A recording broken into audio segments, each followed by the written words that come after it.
Finally got our beef cattle manual updated, and now we're going through and updating all these chapter materials, and this is one of them in the new beef cattle manual. So if you're interested in that beef cattle manual, you can go to beef.okstate.edu and get to it pretty easily from there. Let's see, Allie, are we is it? I keep kind of get lost still. We're charging $35, correct? Yes. Okay, and so it's a little more expensive now, but we're still just charging just a little bit more than it costs to print it. So we're not making much money on that. And they have sold well so far. They're pretty popular. Actually, a lot of beef production courses and universities across the country are using it as their text. So that's kind of cool. All right, so body condition scoring. I'm gonna hit the highlights here. So first of all, obviously it reflects energy stores in beef cows. Energy is stored in the form of fat and muscle tissue. This is kind of interesting because it's not just fat that changes when a cow gains or loses weight. Let's say if they're in moderate body condition, they lose weight. They lose a lot more fat than they do muscle, but some protein tissue is lost as well. The more cows lose weight, the more their organ tissue shrink. Okay, so keep that in mind. Therefore, their maintenance energy requirement goes down. The heart gets smaller, the digestive tract gets smaller, the liver gets smaller, the rumen gets smaller. Her maintenance requirements go down. And so that's Mother Nature's way of sort of adjusting on the fly to a negative energy balance. All right. And so she's also losing a little bit of muscle tissue as time goes by. And obviously, the more severe the weight loss, the more extensive both fat and muscle tissue loss becomes. In fact, cows that are body condition score 1 or 2 are only about 1 to 2% body fat. And of course, really fat cows can be upwards close to 40% body fat, but we don't rarely see cows that are that fleshy. When they're gaining weight, just the opposite. Primarily fat is gained, especially if they're already in good condition. Muscle sort of maximized at somewhere in the neighborhood of about a body condition score 6. Beyond a 6, you don't get a lot of change in muscle. It's almost all fat. Marginal protein gain from there on. Here's why it's important. Dr. Selk basically made a career of teaching people about this, and this message has not changed. There's a close relationship between body condition score at calving time and reproductive success, as well as the calf's ability to develop a strong immune system. That relates to passive immunity in calves because of colostrum quality, as well as that calf's environment in the uterus. When cows are in negative energy balance or low nutrition, that calf's immune system appears to be somewhat compromised. And the more severe that is, the more compromised their immune system becomes. And that appears to be not just a short-term thing. Later on in the feed yard, they're more likely to come down with BRD and so on.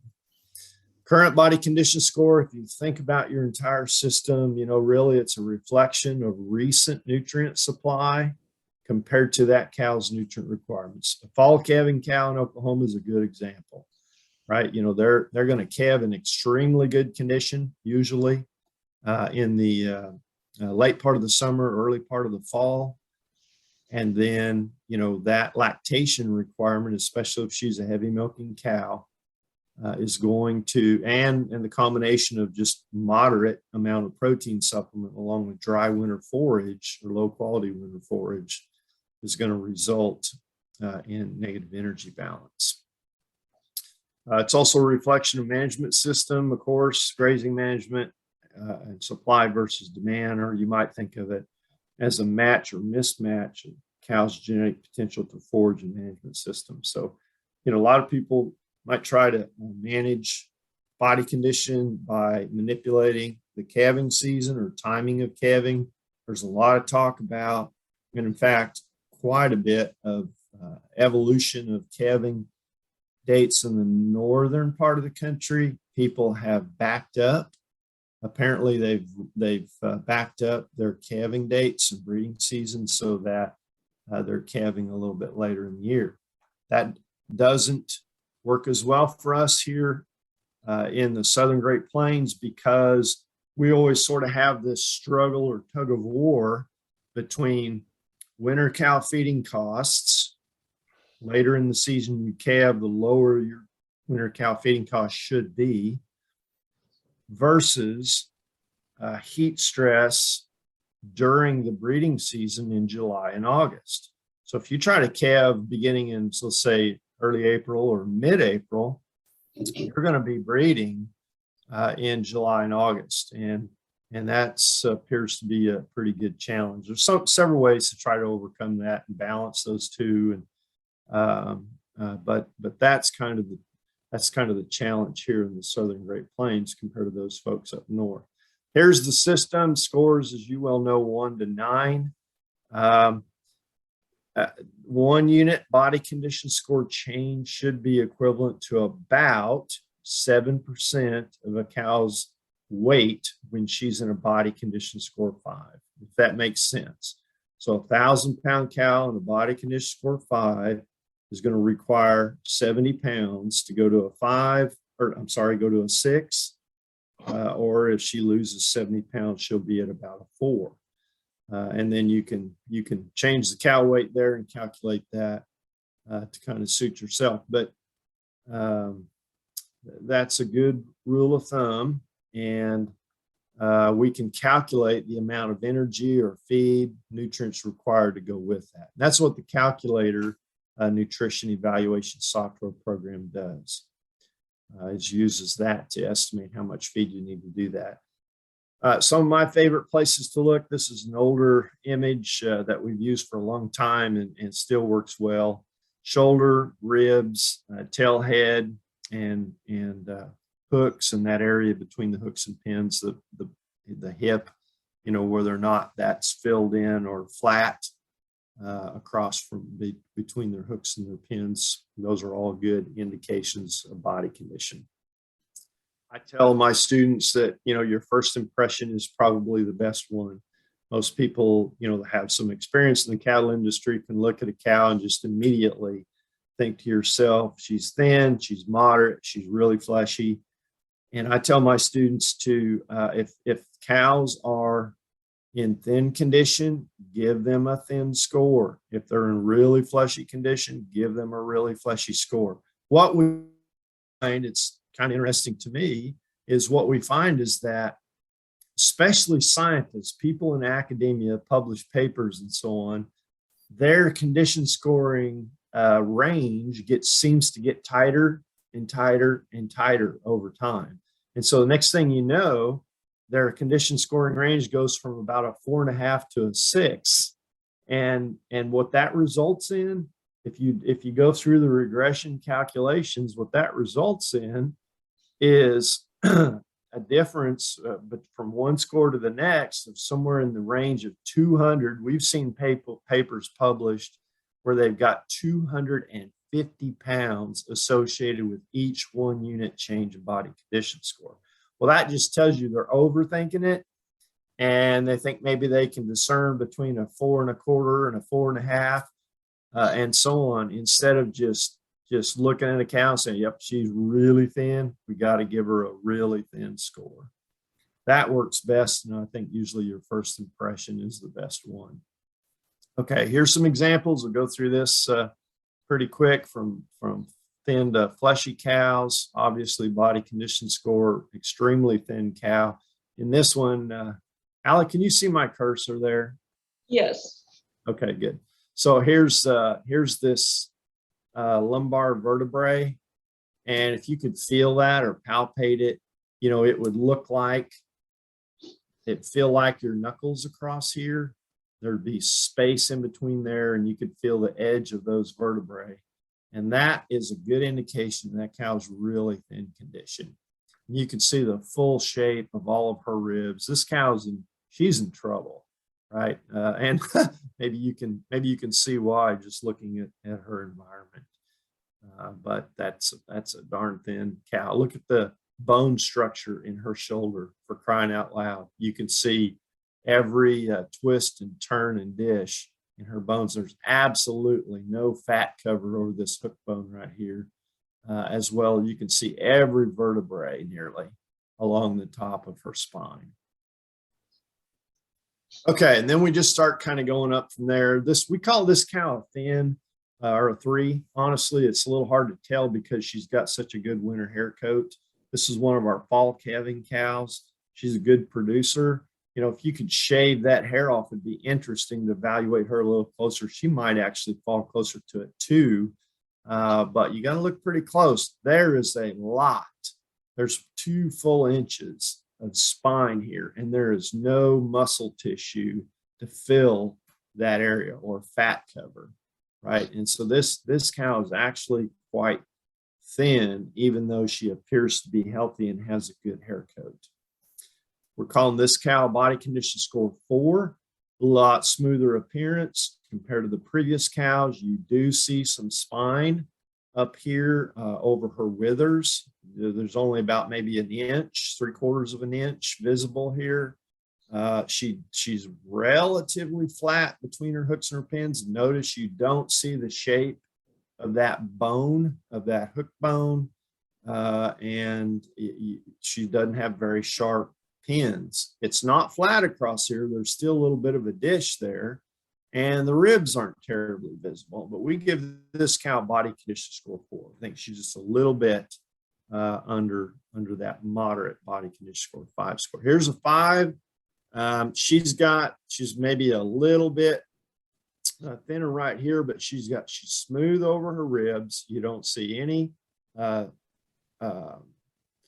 vertebrae up here or the separation between those. She's pretty flat from hooks to pins and so on. This cow's in nice shape to have just calved probably within the last 30 to 40 days. Body condition score 6. Now, some people might argue here. I mean, all of these cows, it's interesting. Some cows will have good cover over their front half and be a little bit more maybe thin or fat tissue loss over their back. And then some are just the opposite. It seems to me like Hereford cattle tend to have more fat back here, especially pone fat around their pin bones, and a little bit less cover over their front or the ribs. Now, that's just my personal observation. I don't know if that's actually a true difference or just the Hereford cattle that I've condition scored over the years. That's about a body condition score 6. She's nice and smooth. Remember, fat tissue squares most of the body components. In other words, down their top, the fatter they become, the flatter their top becomes, and the more square their quarter looks. Not all that fat is muscle tissue you see in the show ring. This is a body condition score 7. She's obviously, she's got a lot of fat fill here up around her tail head. There's a little bit of pone fat there, and she's pretty flat up here over her back. You get behind her and look down here, you'll notice that she'd be pretty hard to saddle up and ride because there's a lot of space there, and she's just pretty wide over her top. Okay, so let's talk just a bit about that relationship between body condition and reproduction. This is Dr. Selk was particularly, effective at sharing this message for a long time. We have to get these cows bred back within 80 to 85 days to maintain a 365-day calving interval, and the body condition at the time of calving has a lot to do with that. This is an older data set from from Florida, where they just looked at, this is actually body condition score at the time of weaning, because this includes thousands of cows. And you can see those cows, even at weaning, had a lower rebreed rate compared to the cows that were in a better body condition score in that environment. It's one of Dr. Wedderman's studies, kind of classical studies from several years ago. If you start here, these are heifers, first calf heifers that were calved in good condition. These two lines are from heifers that were calved in below average condition. In fact, below a body condition score 5. And these were 5 or above. Okay, then within each of those two groups, one group was fed to gain weight, one group was fed to kind of maintain their weight. Here you see the pregnancy rates that resulted. Regardless of whether they calved in good condition or poor condition, well, I'm sorry, regardless of how they were fed afterwards, if they calved in poor condition, their pregnancy rate was what most people would consider to be unacceptable. If they calved in good condition, it was pretty good. Their rebreed rate was 94 versus 91. And right there you see it. That's why we use this rule of thumb. Try to calve your heifers in a condition score 6 or slightly better, if you can, first calf heifers are going to have about a 21 days, 14 to 21 days longer anestrus period compared to a cow. And so we kind of hedge our bet and calve them in better body condition so that they'll be able to recover more rapidly and fall within that 365 day. This is actually some of my PhD work way back when I was at the University of Missouri. We basically calved all the heifers in relatively thin condition, but here you see heifers that calved in really thin up to about moderate 5.5. And then you see we fed them different rates of pretty high quality diet, all the way up to enough to get heifers to gain 2 full body condition scores by about 90 days after calving. Okay, so these heifers are getting that's a pretty rapid rate of gain, and they're lactating. So we basically fed a feedlot diet to these heifers, and a lot of it, to get them to gain that much that quickly. Well, bottom line is this shows the postpartum interval here, these data in the table. And if they calved in thin condition, I mean, we were bleeding heifers all summer long. My fellow graduate students really got tired of me because some of these heifers like never to come back into heat. And you can just see, the point or the message is if they calve in thin condition, you just can't hardly recover from it. And I think the industry has gotten this message for the most part, and most people know and try to apply that information to calve them in decent condition. And then what happens after matters a little bit. You certainly don't want them losing body condition after they calve in decent condition. And if you can hold their own, or maybe a slight positive gain after calving, we can be very successful calving 2-year-old heifers. But that is real key. And that's, again, this is why we say that their condition the day they calve is the most important factor. All right, I'm not gonna pick on anybody necessarily. If you would volunteer, I don't care how you do it. Allie, you can assign somebody however you want. I'm not gonna pick on people, but let's just have a little body condition scoring contest here. I don't want to make anybody mad because I want you to save me a biscuit next time I get to come down in person. So, body condition score. What do you give her? 6. 5 or 6. Okay, 5 or 6. I hear quite a few 6s. So my breakdown of this cow, you see just a little bit of spine here. Now she's kind of got it's not very smooth, right? She's got a little bit of a hump right here. And her hook bones maybe just a little bit sharp, a little bit dished here, not much. She's actually pretty good cover. You don't see much rib, and I think this is probably why most people would lean a little bit towards a 6. I'm going to give her a 5, mostly because of this little, just a tick more sharp than I like to see in a 6, and this right here. makes me lean towards a 5 on that cow. All right, what do you think here?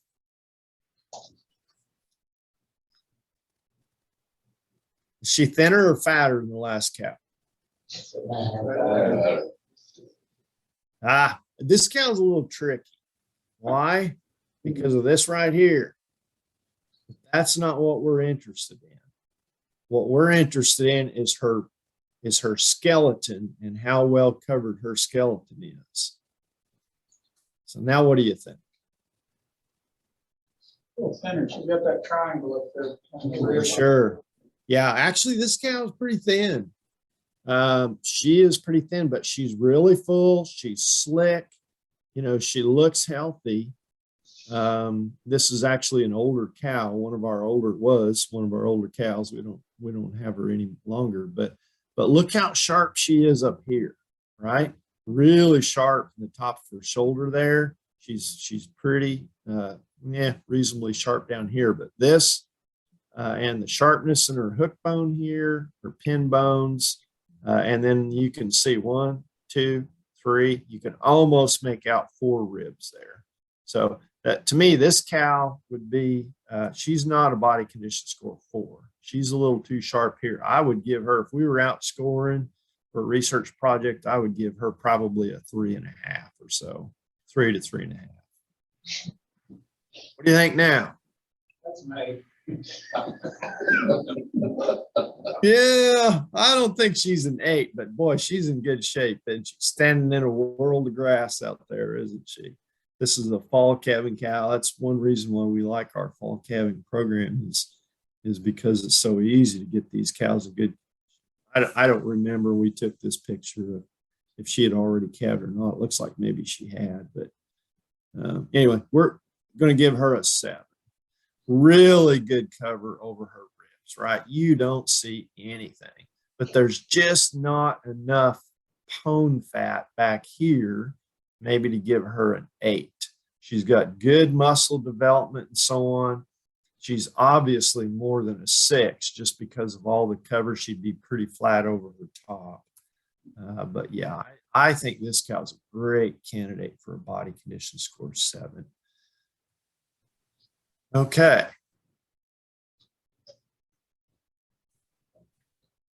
What do you think? 1.5. 2. No, she's not that thin, I don't think. 3. Okay. Anybody else?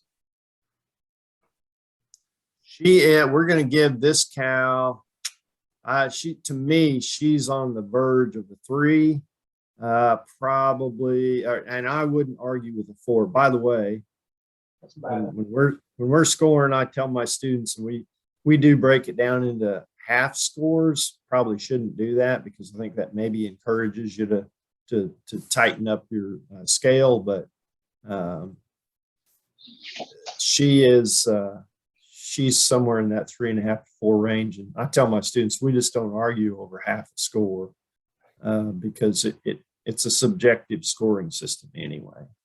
But I mean, obviously, now if you were to feel across here, you know, on there, I don't really think there's that much differentiation between those lumbar vertebrae. But you can definitely see them. She's got a little bit of spine showing up here. She's kind of sharp right here in her shoulders. The interesting thing is maybe it's just the light, but you can really only make out these last 2 ribs with that little shadow there. So I would probably give this cow a 3.5.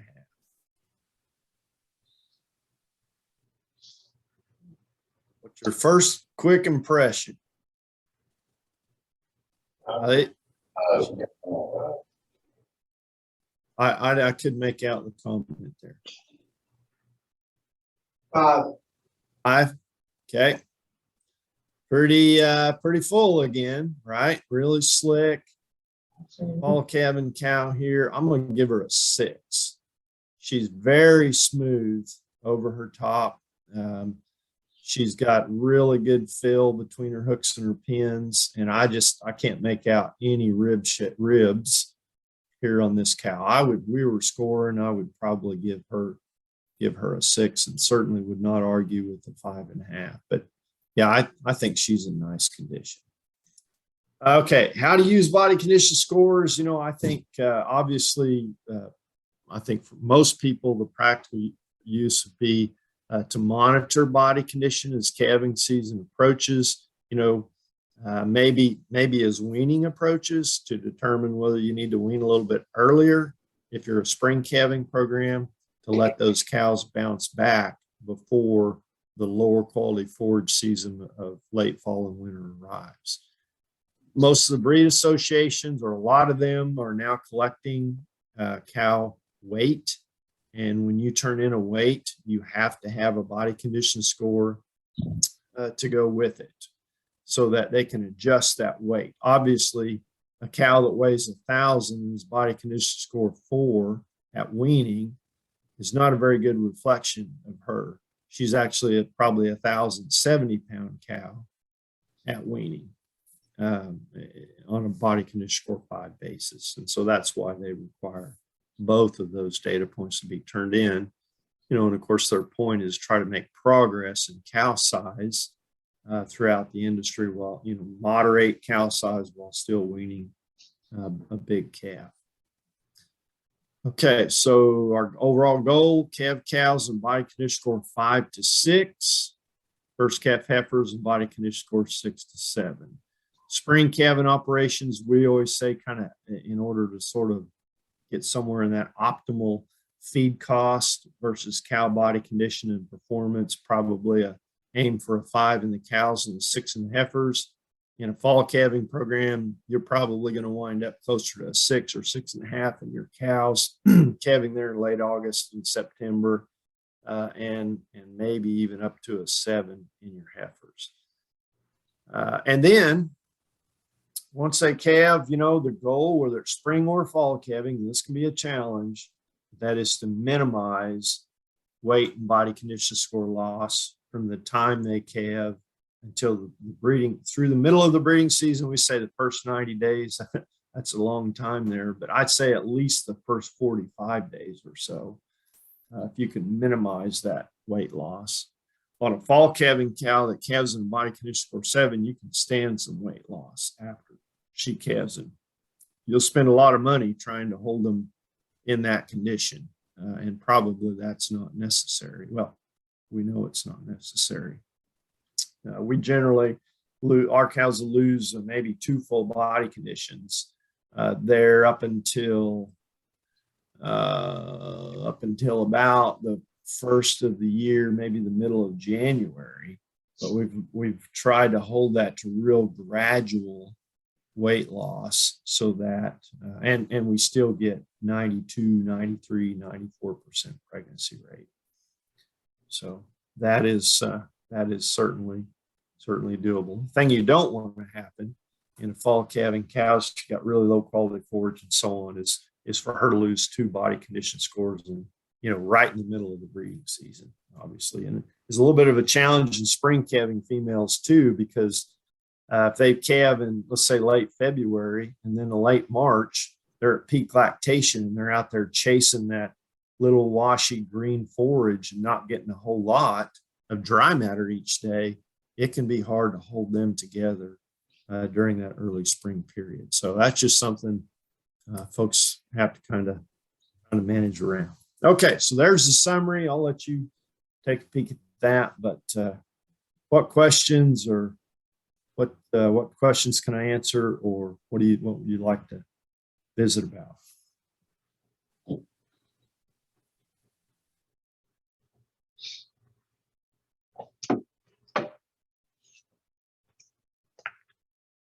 Any questions?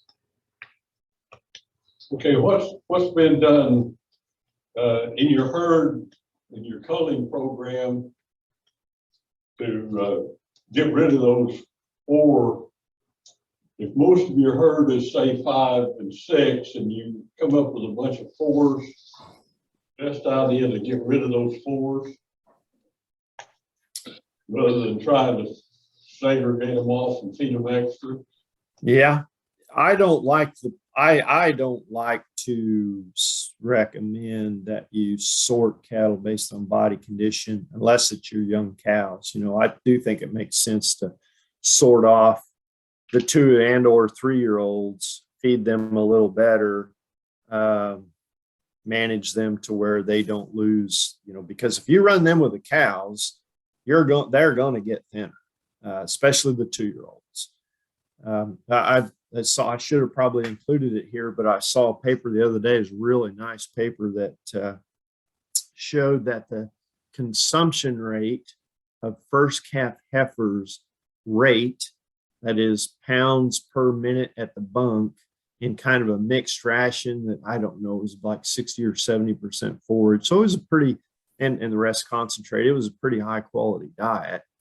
But those heifers consumed, their rate of consumption was about 60% less than the mature cows.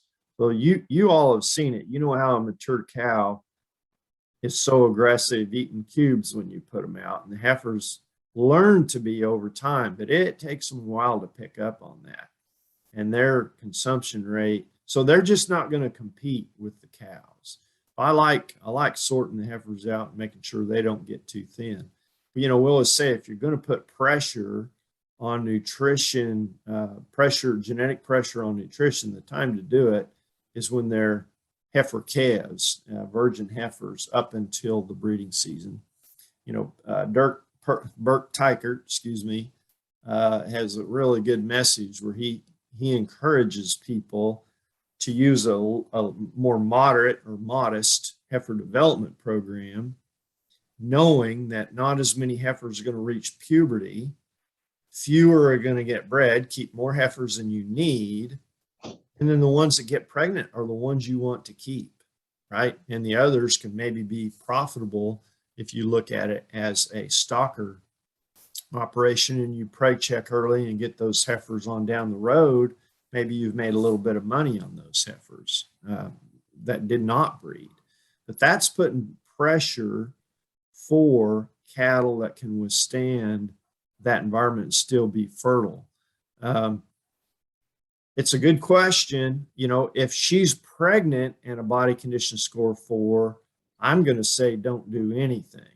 Most of us can't afford to sell a cow that's a 4 just because she's a little bit thin. I'd say if she's pregnant, she's productive, she weans a good calf that's healthy, has a good udder, not an attitude problem, and all that, probably don't do anything. Now, if you have room to cull, you need to cull more, you know, that might be on the list of what I call bad marks.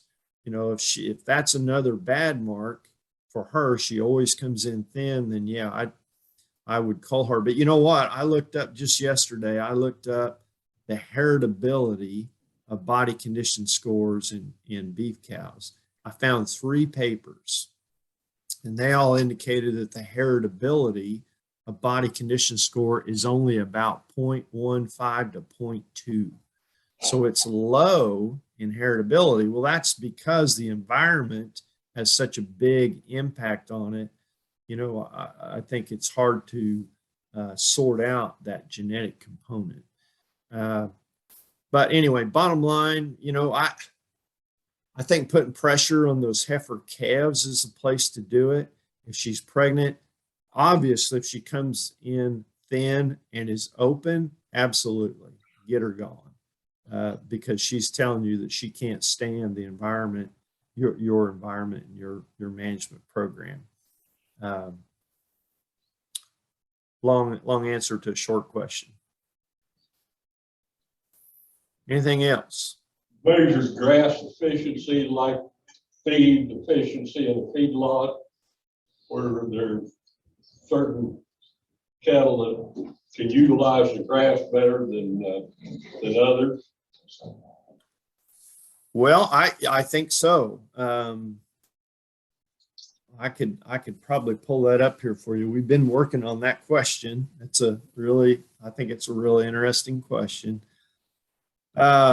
So there's two components to that efficiency in the feedlot. Well, there's a lot more than two, but two major components to that compared to cattle that are efficient out on grass. One is feed intake. So do cattle consuming a concentrate type diet or a blended diet with quite a bit of concentrate in it? Is their ranking, if you have 10 cows, do they rank the same as if you were to feed long stem hay to those cows? Will they rank the same? The answer is, near as we can tell so far, and I presented this down at the Oklahoma Cattlemen's meeting, some of the kind of an update of our research program this last summer. But the answer is that they rank similar. So if you're talking about low quality, long stem grass hay, we find that the correlation is about 0.4 between how they rank on long stem grass hay versus a mixed diet. If the closer you get to the mixed diet, in other words, if you chop the hay, if you add some liquid molasses or distiller solubles or something to it to make it higher quality, you add some concentrate to it. A lot of these studies have been published. The forage study, the forage piece of the study has been published with alfalfa silage and corn silage. Okay, yeah, it's roughage, but it's pretty nice quality roughage. The closer you get to the mixed diet, the higher that correlation is, right? The further away you make the diets, long stem, low quality grass hay over here, kind of a bull development ration over here, the lower that correlation is. Okay, that's what we think the answer to that part of the question is right now. That's kind of where we're at. The interesting thing to me, the other piece of that is how well do the cattle perform on those two different type of diets, right? How well do they perform? And so far, what we've seen is that cattle on the relationship or the ranking is 0 to negative, if that makes sense. So there's either no relationship, it's not a positive correlation, there's 0. How well they do on a bull development type ration has nothing to do with how well they do on low quality forage, or it's negative. In 4 studies, it's about negative 0.15 to negative 0.4, which says that it might actually lean a little bit in the negative direction, meaning if we continue to select for cattle that perform extremely well on a concentrate diet, they might actually do a little bit poorer out there on a low quality forage diet. So that's what we think right now, and pretty interesting. Now, let me just say this.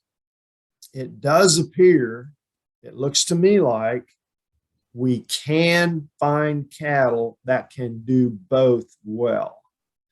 So I think the feed intake EPDs actually are going to work for us reasonably well.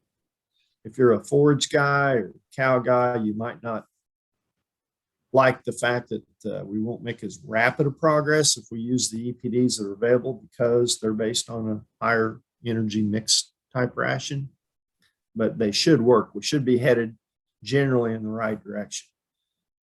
The problem is you need to conduct some sort of a weight gain on forage type ranking for those cattle to make sure that they perform well. And yes, we think we can find some cattle that won't be very high percentage. We'll have to breed towards them and amplify the population, but we think there are cattle that actually can do well in both.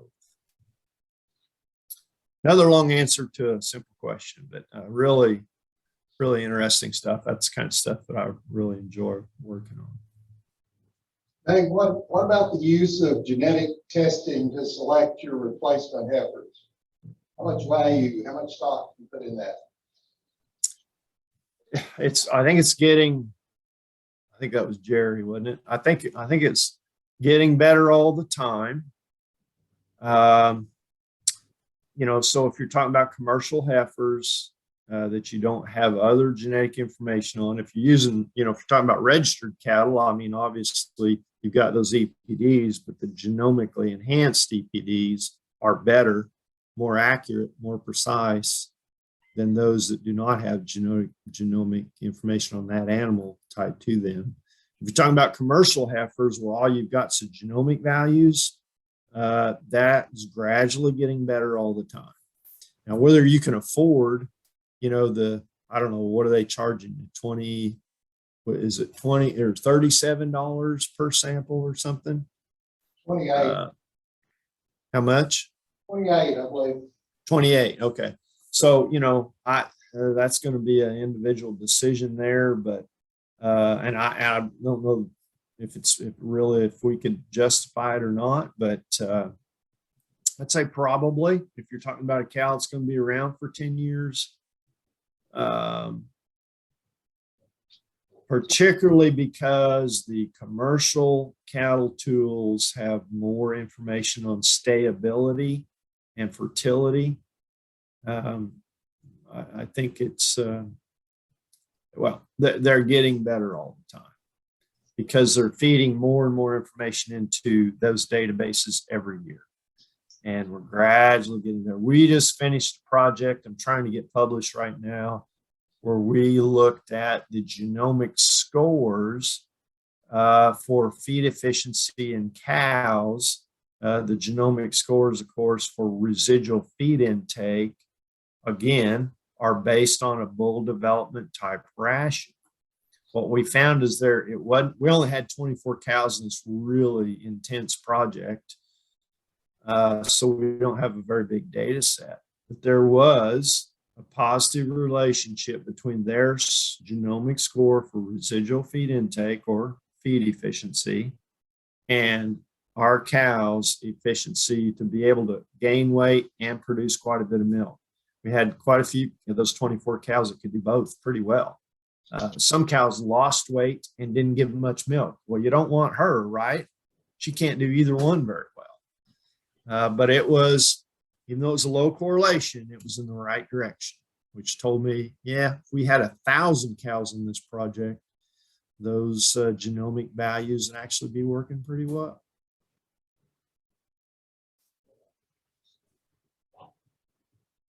Good stuff. I enjoy that kind of work.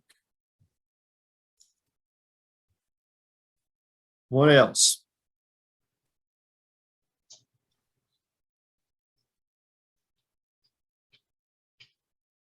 I'm just curious down there this year, what's everybody doing for the winter feeding program? Anybody had to make any big changes with high feed prices and so on, or are you just kind of doing what you normally have done?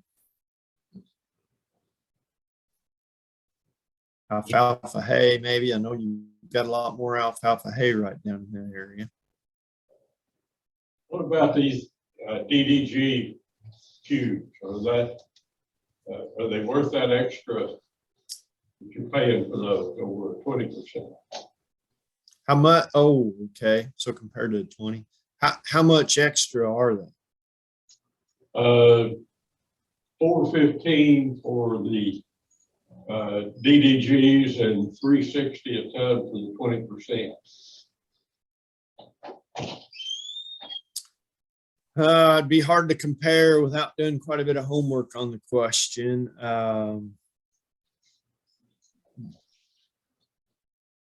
If you had a price for me on a 30% cube, we could probably get to an answer pretty quick. But I assume that's going to be a 30% cube is probably going to be what, 300, maybe just a tick more. I don't know, but the distillers is going to be on a dry matter basis. That distillers cube is going to be 33% or so protein, give or take, compared to 20% cube. So just the protein content is going to be worth more. You've got anywhere from 8 to 12% fat in the distillers grain cube. The normal 20% that's based on cottonseed meal and wheat midds is going to be 3, maybe 4% fat generally. And so you've got an advantage there in the distillers cube. So they are worth a little more. The protein in the distillers is a little different than the protein in the cottonseed meal cube, the 20%. But so far, in the work we've done here at Oklahoma State, we haven't seen much difference in cattle performance. If you feed the same amount of crude protein to a cow from the 20% cubes or the distillers, they seem to perform well. So the difference in the protein type didn't really make a big difference. The distillers is a good product. And so you're asking the right question, what's the relative value? Based on the market value. But I think in terms of a feed quality, it's been a really good product, and all the work we've done with growing cattle, stocker cattle, cows, it's always performed very well. It's just good feed. And those cubes are pretty much straight distillers. They don't add much. They might put just a little bit of a binder in them, not much. They don't dilute that nutrient content. Dr. Beck is just finishing up a whole series of summer supplementation work with that distiller's cube, and cattle have done really well. The Oklahoma Gold type work, the efficiency of those cubes have looked real similar to the older data on a wheat mid cottonseed meal based cube for Oklahoma Gold late summer supplementing stocker cattle.